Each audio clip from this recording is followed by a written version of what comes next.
Yeah,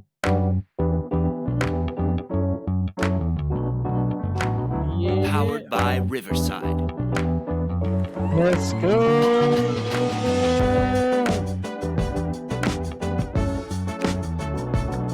Wow, wow, wow, wow, wow. What a week in the Champions League, or a couple days to be specific. Today we are recording right after the Arsenal and the Snorefest that was Atletico Madrid.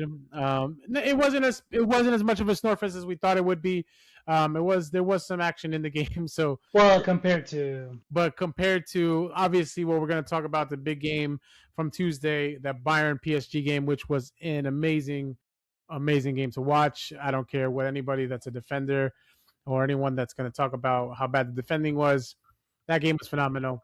For anyone that tuned in to watch, first time viewers, people that just love the game, that was a hell of a show that they put on, and I won't unfortunately say that was that not the again. final. Yeah, probably will not see that again. But it looks like they're going to go for it in the second game as they return to Bayern for the second leg. So it should be an interesting one to watch. But let's get this show started today. We're going to quickly go over Arsenal-Atletico, as that was the game that we just watched. Um, there was some excitement in the game. A controversial overturn penalty for Arsenal, which had Arteta fuming. Arteta was pissed off after the game, thinking that they were robbed. But I mean, there was chances all around. I think Atletico seemed to have more of them. Griezmann, Alvarez, several times. Lookman, I think, had like three chances to make a name for himself in the game, and didn't come out on top. 1-1, going to go back to Arsenal. So Arsenal, a little bit of the advantage here going into the second game. What was it? What we expected? You tell me. Yeah, it's exactly what we expected. I mean, again, you got two. Honestly, yes and no. I was expecting at least Stone Cold Stunner or something, but there wasn't really like nobody was hitting, which from both teams are what I expect because I mean Simeone's been doing it for the last 50 years that he's been coaching Atletico. Um, And I guess Arteta adopted that the last couple of games. So I was surprised to not really see any red cards or anything. So that was the bigger surprise. The score, I wasn't surprised. And two penalties, even less surprising.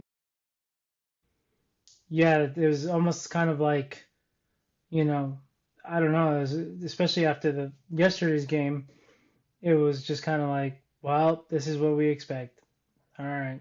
Yeah, I will say no surprise at all scoreline wise. I will say I am pleasantly surprised that the Arsenal did come out more like they did against City in that last game. I don't know if they heard the noise, or maybe they're trying to be more positive and confident going into this game. But there was a little bit more to it than what we did expect. Scoreline did not surprise for sure. I will say that there was some drama prior to the game. I don't know if you saw, but they were measuring the grass and put in an official complaint to UEFA, I think it was. So, Wow. starting that's how that game started. Like That's even before exactly, the yeah. game. So just imagine how that game went that they had to that was probably one of the bigger talking points of this game, And, measuring the grass. and another talking point was a dude making sandwiches on the sideline, Atletico Madrid fan. So, Yep, uh, that exactly. That sums up pretty much that. I mean, what do you think is going to happen going into Game 2 next week as they go back to Arsenal? Do you think Well, Arsenal I goes mean for it, or do I you mean think before it I guess it's going to be the bloodbath that you were talking about? yeah. I mean before I guess the next game, I guess the only like you did say that controversial penalty, we did just finish watching it. That's a tough call. I don't know. I mean, like you said, to reverse it, if you gave that penalty, I don't know that I'm taking it away because he did step on him again. And although, yeah, from the outside, we'd be like, oh, that's not really a foul. But when you're on the pitch and somebody steps on you, and if they're wearing metal studs, because some of them are, that's a pretty big call. He didn't get the ball at all. So he got there late, and you see it from the replay that he did step on him. So that was controversial to me. I like you said, being that he gave that call, I don't reverse it. You got to live with that call. That was hard to reverse when you see in clear sight The first angle, yeah, it looked like he didn't touch him at all, but when they showed it from the side, you see that he clearly steps on him. Then he follows through a little bit without ever getting to the ball. So to me, I think that was a bad call. I think it's a penalty. And being that again, it's Arsenal, so obviously I'm never rooting for Arsenal, but as a football player, as a fan, that's penalty to me from what I saw. So I mean, even if it wasn't, you called it, so therefore it's not reversible. So whatever you called, just say that. Whichever call it would have been, it shouldn't have been reversed. Yeah, I think the points that I'll make on that is looking back over it, because we literally watched it right before we got on. It's hard to say that it's not a. I mean, they called a foul, so it was a foul, and then VAR called them over to look at it. What they called them over for exactly, I'm still confused about, because the like we were talking about, it has to, and they've I heard the broadcast is it has to be clear and Conclusive, obvious yeah. and conclusive for that to be overturned. So it's weird that you then make the decision. Who made the decision? That's always a question in the air, because it should be the ref that makes the decision, not VAR. VAR should just be calling them over and be like, hey, maybe take a look at this, and then you decide. But I wonder in those moments of what the conversation is and who's driving the overturning that decision, right? Because why would you overturn it if it's not clear and obvious? What's clear and obvious is he gets stepped on. It's very obvious. The only thing that may have had something to do with it was that he wasn't going to be able to do anything with the ball, and maybe that's the decision that they came to. Like, oh, they just both reached for it. It Yeah, there was a coming together, but there was no one that was going to actually win the ball. Maybe that was the decision or the thought. I don't know if that's Like, what the conclusion was, even from yeah, that. yeah. At these stages, and especially given today's nature of softness that they call everything, it's not surprising. But with at this stage of the knockout, yeah, don't call it. Cool, I'd be okay with it. Yeah, it was controversial. Could it have been? Sure. Did he not give it? No problem. If you're calling it a little rougher so they can play a little, play a little bit harder, but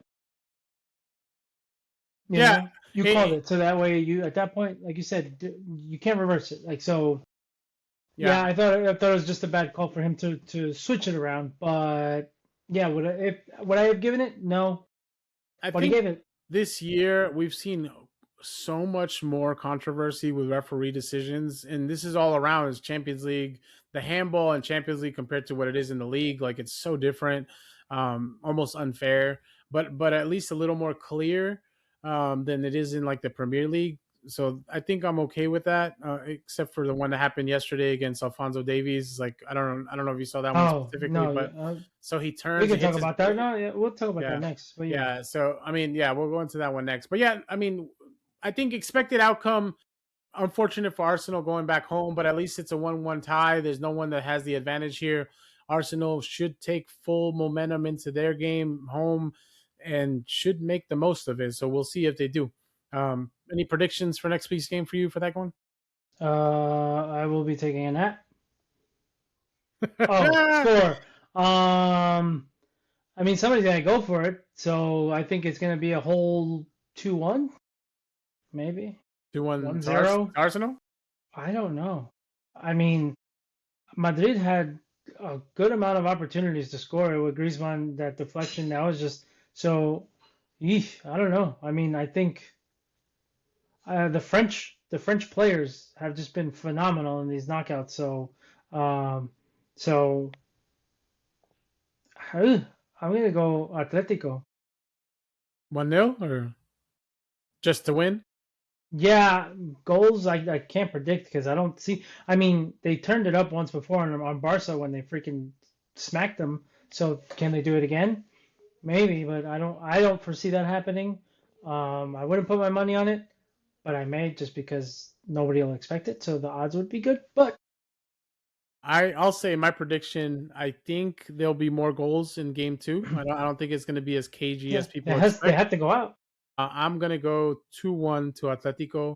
I think Atletico will score too early, like maybe in the first half, and then Arsenal will get a one in the second half to give them hope. But I think in the end, I think they fall short. I think there for I think that's how I sure know. there will for sure be a red card in this game. this coming game. So I that think it definitely is going to intensify, and there may be some Simeone tactics of making sure that some of that goes down. So I am on board with that. I think it was way too calm this first game, and I think second game he's going to go full mind games, full go as hard as you can, get in their heads, especially at home. They need all the advantages they can going into an away game. So I think you're right on that one. All right, so let's move on to the actual exciting one from is a better yesterday. game. Yes. To the absolute phenomenal show that was put on by those attacking players all around. Other than the excitement, who I was listening to somebody that said it. Other than the excitement of the World Cup final, I think this has probably been the most exciting game in like the last 5 years, 10 years. I think I want to say was it Henri that said it, or I don't remember. But All of them yeah, all of them in the studio were like, "I'm yeah, tired. I'm tired from how exciting that game was." And I will my energy in that game. I was trying to watch as much as I could, as work allows. But I was screaming, not even my clubs, and I was like, "What is going on?" Like yeah. I turned it on when it was 5-2. Obviously, I have to go back and rewatch the highlights, but man, that was phenomenal to I was watch. upset with myself that I didn't watch the game because I was actually playing FC with Norte, and he was watching it, and I was just like, it's probably gonna be like a 2-1, 3-1 at most. And then as we're playing, he's just like, goal, goal. I was like, what the, So I was upset. So obviously I went back to rewatch it. But yeah, that game, I missed the game of pretty much the last decade. One of the top contenders for the last decade, and what a game. I'm probably gonna go back and rewatch that several times because there was a lot that happened in that game. A lot. So much, and it wasn't just the goals. There was other opportunities. There was even in the end, PSG almost got a sixth goal. They hit the crossbar. Doué was it? Malulu or Mayuhu. I don't even Oh, know was his it? name. It Oh, was a okay. young guy that came Oh, okay. in I the thought it was end. Doué. It was a defender. No, it wasn't Okay. Due. Hit that, yeah, that just pinged Top, it. yeah, he Yeah, just pinged there at yeah, the end. But I yeah. mean, I will say, in the goal of the match, I mean, there was golazos all around, but to me, that Kane ball over the top to Luis Diaz to control it, Oh, to take yes. his time, fake the shot, put both the defender and the goalie basically in no man's land, and to just put it in the top right corner, like That amazing all around. phenomenal. Everything about that Um, goal was amazing. I think is Kvaratskhelia. Um, Kvaratskhelia, yes. yeah. His first goal just to open it up, just the way it just trickled in. I mean, yeah, the beauty and the art of that goal, but just Vitinha just playing the balls across. I mean, Vitinha was definitely his quality of pass was just phenomenal, and that first goal, I mean, yeah, there's really no simple goals other than the PK, but they were all beautiful goals. It was just that was just yeah, all around the game was obviously the goals were beautiful, the passes were beautiful, the touches to settle just to get through. But yeah, like you said, the Diaz goal was next level, which begs to question playing with Colombia, but that's for the I listen. future. But Listen, I think I'm finally at a point with these last windows of international games where I just think people were not really going for it 100%. So well, yeah, I we think won't talk about I yeah, we think you're won't. gonna see something different in the World Cup from Yeah, what that we'll was. keep So talking yeah, about the game because I mean, even to mention the World Cup, the Frenchmen were all around Olise, Dembele, Barcola. They were just pretty much all Griezmann. They were all pretty much in this semifinal. it's like they're warming It's up. France, They're yeah. warming up for the World Cup. They are ready to just bring it. Upamecano with the He had header, the he goal. scored the goal Yeah, too. So yeah, he, it's just the he's, French are, he sparked the are almost comeback. Yeah. good Lord. Yeah, I mean, obviously, like I said, a big talking point was Vitinha. So for Portugal, but man, his quality with Bruno in there, wow, they're gonna be something else too I mean, if they play that way. I've said they're my pick to win the World And Cup, I mean, and I don't think also, it's yeah. what's his name? Baby, tiny man, João Neves. João Neves. Yeah, his header that out of all people, I mean, just did the But game that's the like second time he's done that. He did that to Monaco too in the previous round. This same yeah, exact which play. exactly, but that's again like that. Yeah, all the goals. That's why I'm just like that game. I mean, it was wow. Like if that would have been the final, if that would be just that's just beyond exciting. And then yes, as I guess a student of the game, like you said, defensively, yeah, it wasn't great. So if you want to pick and nitpick there, but it's fine because as a fan of the game, you're excited. That was exciting. That was something you want to see going back and forth. Nobody was scared. Nobody was playing conservatively just to say, hey, let's sit back and wait. No, they just kind of went just I'm guns out. as a defender myself, I did like kind of look at some of that stuff and see like was it really bad? Like, I feel it was super unfair looking at the ratings after the game. I mean, I know the Well, yeah, I don't goals. care about the ratings. I know, Yeah, I know, I know the goals. There was a lot of goals, and that's why the ratings were down. But I honestly, they were just golazos, all of them. Like just yeah, absolutely. creative And play, one on one, taking people on, just putting it in the top corner, putting it in the bottom right corner. Besides the pen, everything was just like I think Michael Richards or Jamie Carragher, one of them said it on the after show. They just said this was just like a display of top talents performing at their peak. Like you just had attacking players that just had the best game ever, their best game yeah, ever, and it and was all around. the goalkeepers weren't they weren't bad. They just couldn't reach it. Even on the PK, Neuer guessed right and everything, but Dembele just placed that perfectly. Um, yeah, just all around the keepers normally like I'd say hey one of the goals it was like could have they done better, um, but no it's just they and given Neuer's last game was atrocious, god awful, which pretty much had him written off because I just didn't even want to talk about him And anymore that because was it and that was fucking after you pissed me gave him off. so much Yes, exactly. praise in the first game. It's So that was so actually really disgusting funny. to see what how terribly has played to be who he was, to be arguably one of the best goalkeepers of all time. He changed the position too. He Yeah, just super absolutely. keeper, all that. And You know. which I'll never forget when he came out to head the ball against, was it Schalke, or was it when he came out with the flying header and then just I forgot who it was that just volleyed it from midfield. So therefore, he came out to anyways.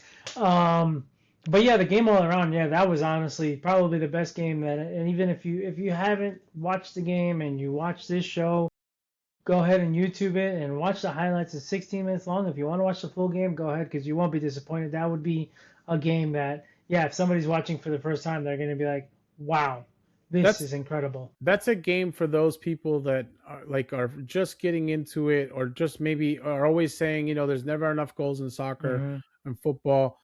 This game had everything you could ever want from it. Just back and forth action, almost NBA style. There was just no holding back. Both teams are going for 100%. Even after the game, company when he got interviewed, and even it was actually funny.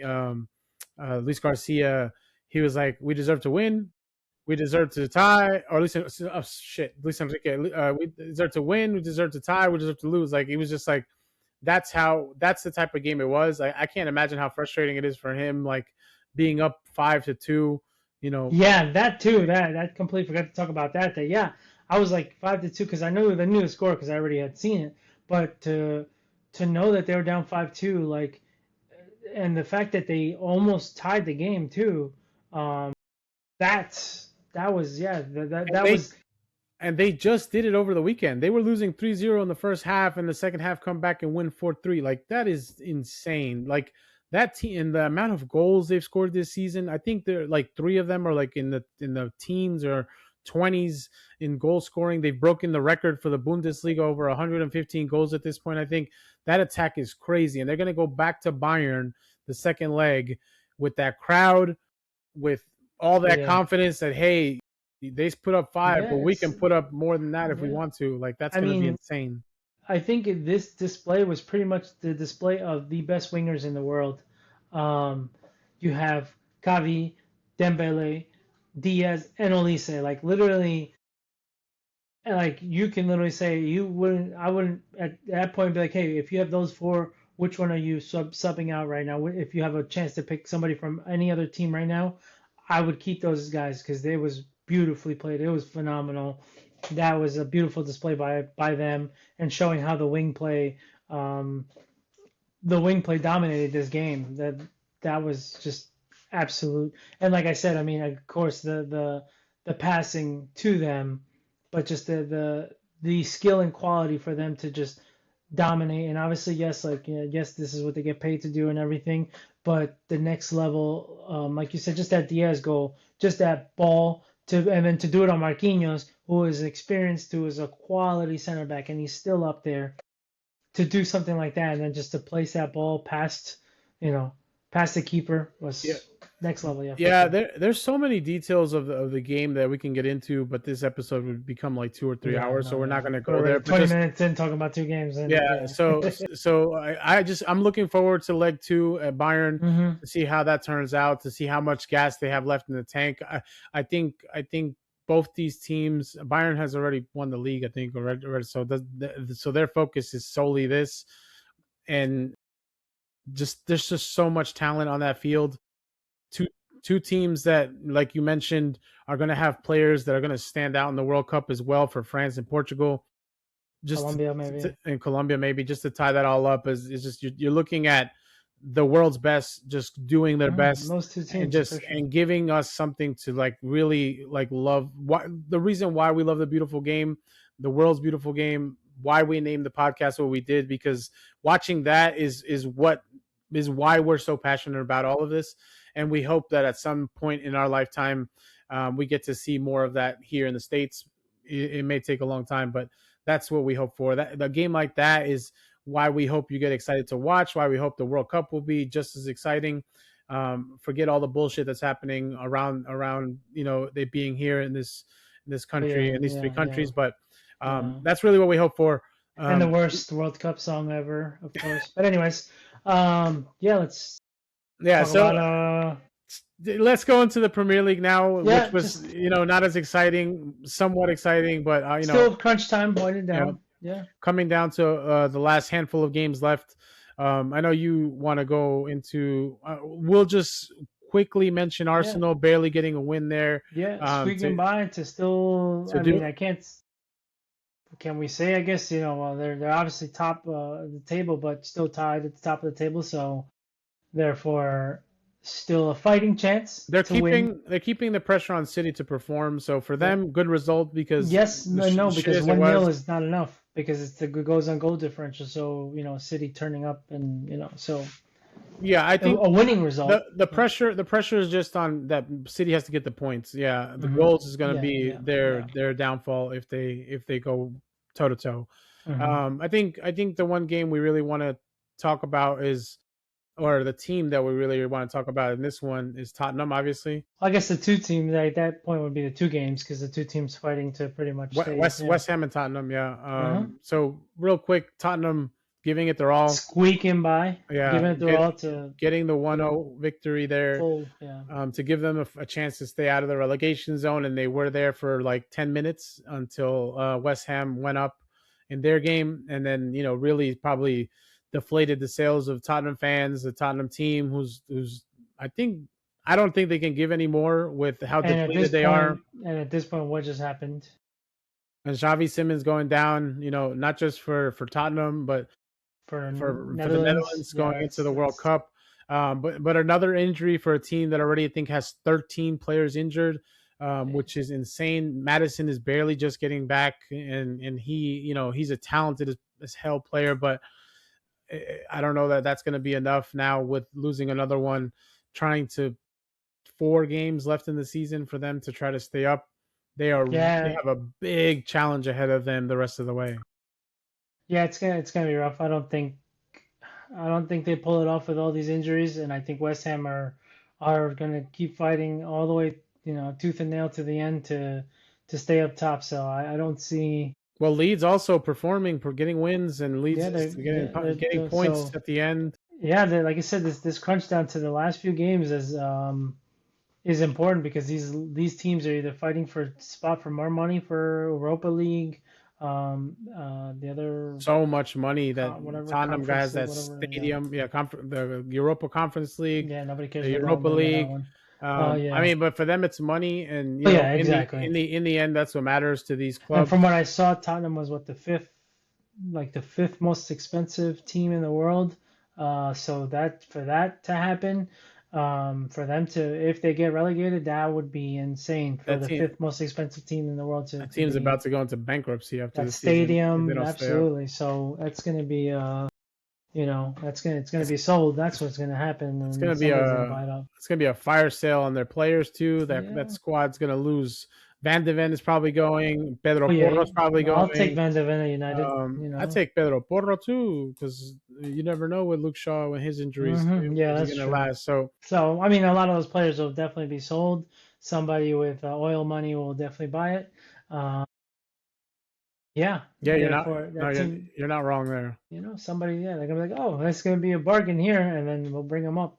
But the, that, the league is like I say, really it's coming down to a hell of a race to the end, top and bottom, which is fantastic. Even in the middle there for that last Champions League spot, we talked about it last mhm. episode. But so much to play for all those teams. I think it's 5 or 6 teams that not just Champions League, but like you said, Europa League.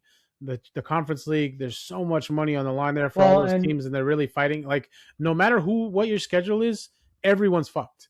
Has yeah, a oh challenge yeah, ahead of them, including the two top teams. No matter who you see on the schedule for them, even United, like trying to keep a but it's spot. not easy. But Like I mean, and the fact that a team that pretty much nobody's talked about this season because they've just been forgotten about because they're just kind of, you know, is it's Liverpool. crazy, Yeah. Well, crazy. Yeah, Liverpool, because Salah obviously like just it seems like they all went downhill, but they are 3 points behind United, so they're in fourth place right there, and they're still so with everything that's gone on, it's kind of like how everybody talked about United sucking this and that, but they stayed there until towards the end.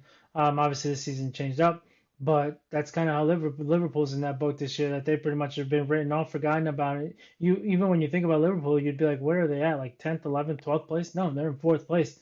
So the fact that they've pretty much kind of Salah's, I guess, going to come back to finish out the season. And I guess he was hurt and still, I guess, fighting off. So but and with Ekitike going down, I um, mean, and just that whole squad not performing because from the defense, mhm, Van Dijk not looking himself, no, yeah, the kind of best getting Premier League exposed a little. player defender of all time. Anyways, And then McAllister yeah, not showing up. Interesting. yeah. Robertson on his last legs. The new signings, Kirkes and I guess they got the goal from at least the money man Isaac. But still, like Yeah, a even he lot. was a big disappointment. I would have kept Darwin Nunez at that point. Yeah, Um, it's actually it's a great take because it really is. I really thought when looking at this, and I know we mentioned it last week that they were on 55 points, only 3 behind United. I am shocked they are where they are, considering the inconsistency, the poor yeah. results, Salah not Oh playing yeah, like I Salah. looked at it today and it blew my mind. I was like, let's see where these guys are at. And I was like, oh shit, I didn't even realize that they were there because When I we, completely had forgotten about them. when we talked about it, I like just looking now at my notes Hmm. here. I'm like, holy shit, yeah, they're right there. And but I mean, Yeah, still, but still, they're even getting challenged because Brighton and Bournemouth are fighting oh to yeah, get that last no, for spot. So sure. I you mean, know, they're not guaranteed there, but the fact that they're there is, and you know, all I think all of for Liverpool and Arnie Slot, his job I think is in danger if he doesn't make Champions League because they probably will make Europa even if they don't make Champions League. But I think I think he goes if they don't make Champions League. yeah, I think they'll get rid of him. I think if he doesn't, if they do make Champions League, he stays on. Yeah, like I said, that's what I called before.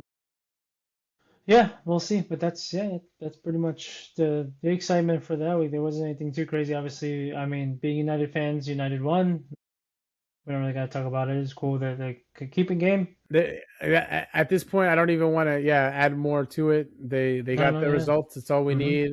We're not going to talk about Carrick if he should take over No, no, because yeah. honestly, we just got to see Well, how the rest of this plays when it out. gets closer, exactly. And yeah, it's a World Cup year, so there's gonna be a lot of movement, anyways. A lot of changes. So And we're talking about the World Cup. The last two things we want to talk about today. The first one we'll go with is the American 16-year-old, the youngest to ever um, debut in Europe, and hmm for Dortmund, as always, Dortmund's hmm always giving our Americans an opportunity come to do their thing. So yeah, shout out. shout out to young blood making it and just stepping up again for the U.S. finding a way through to stand out. I hope he has the same trajectory in regards to the success early on as Pulisic did, as Reina kind of had Just hope that it kind of it just keeps going on and beyond, right? So shout out to Youngblood.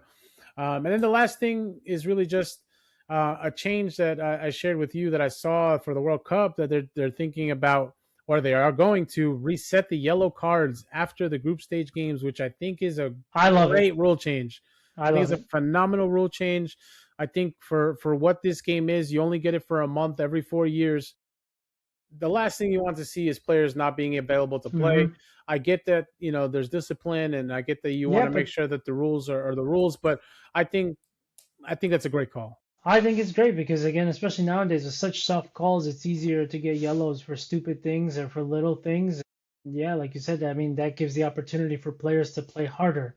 So to give it more, if you made a mistake, you don't have to worry about, well, I'm on my third yellow or fourth yellow, which means suspension if we make it to the next round and I won't be able to play. So I think that's awesome, I especially think for I think also because the yellow card that you can get, and I don't know if this is the same in the World Cup as it is during in the leagues, but when you're wasting time, they give yellows for now. So Well, if let's say, yeah, if somebody celebrates, let's say they take their shirt off because their team just qualified to the next round to knockout stages, which is still again not easy to do to get to knockout stages. You got yellow for that, and that was a suspension. That would have led to a suspension. Sometimes, hey, the adrenaline gets there, especially you're representing your country, and most other countries, unfortunately, here it's not the same. They don't have the same, like the equivalent to, which is sad to have to compare, but the equivalent to people getting drafted into like the NFL or something. That's what you watch the Brazilian players. They're with their families, waiting for that phone call, waiting to see if their name gets called on TV. Nobody cares here. Like, oh, look who they just called. They're like, what? Who? So it's not the same here, which is sad. Obviously, we don't have that culture. We never will. I don't think that'll ever get to that point where you're anxiously waiting and by the TV, maybe the player themselves and they're a couple of their family members, and it doesn't even seem all that much. But the fact that, yeah, these players watch on the TV to see if their name gets called, like they're being drafted, so it means the world to them, which is something you love to see. That this is to get called is an honor and a privilege, and it's you know so again, just going back to the yellow card, if you celebrate because you got there, and you're the one that maybe takes your team into the next stage, and you get a yellow and you get suspended to me because you accumulated too many, that would just be dumb. So I love this change. I think it's great, and I think exactly it gives a reset and gets you fresh to go out to the knockout stages. I mean, you just don't lose that excitement, right? Because you want to see the best players play. You want to see the magic. You want to see those goals like we watched in the Bayern game, like that. When you suspend one of those players, that's what you miss out on. So Yeah, all the fans that all the kids that love Mbappe, the kids that love Vinicius, the kids that love all these guys, to see if they get suspended and you don't see them in the next round. That's like, oh, that sucks. Like, oh, this I want to watch my idol. I want to watch my favorite player. Um, yeah, I want to so touch. I want to touch on what you mentioned about what the Brazilian players go through with their families and the national team and waiting to see on the TV if they'll get selected. That's a really good shout. I saw that they're doing a docu series for the U.S. men's national team, and I don't think it's gonna depict that particular situation. But I'm kind of looking forward to it because I'm looking to see like if what's happening now, because they're I until he calls the roster, they have no idea who's on this roster. I think no one knows who's on this roster. I think we know a couple of names for sure.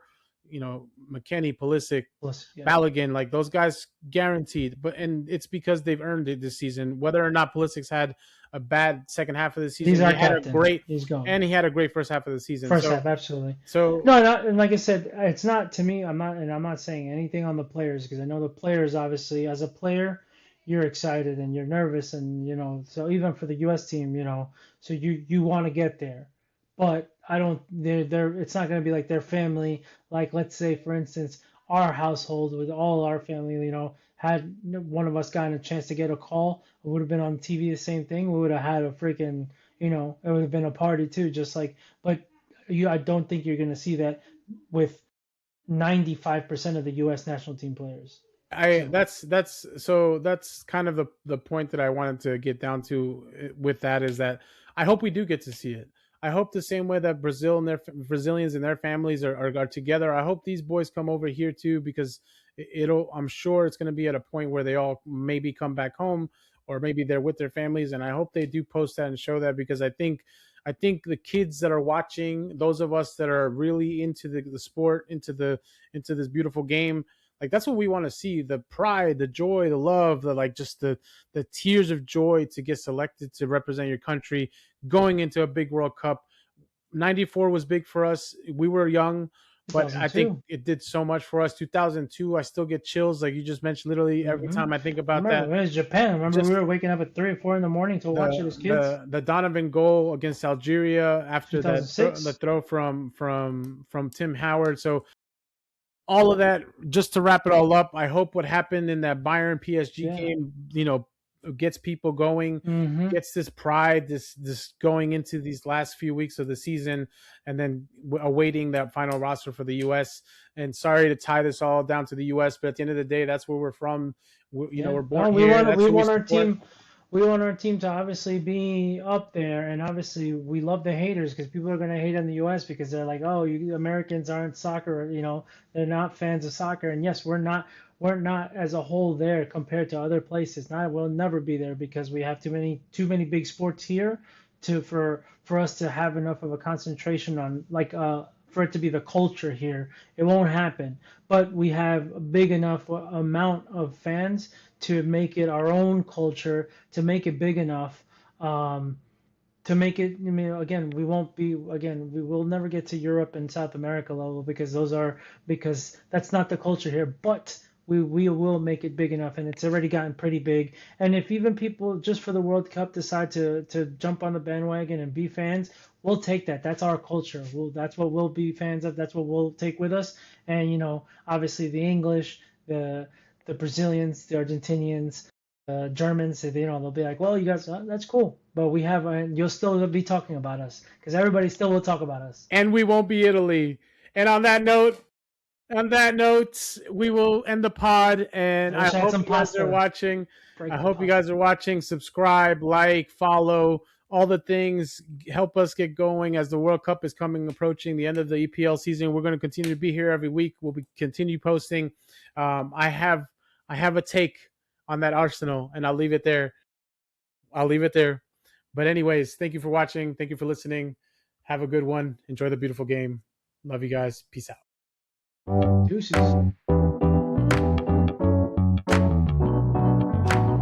Powered by Riverside.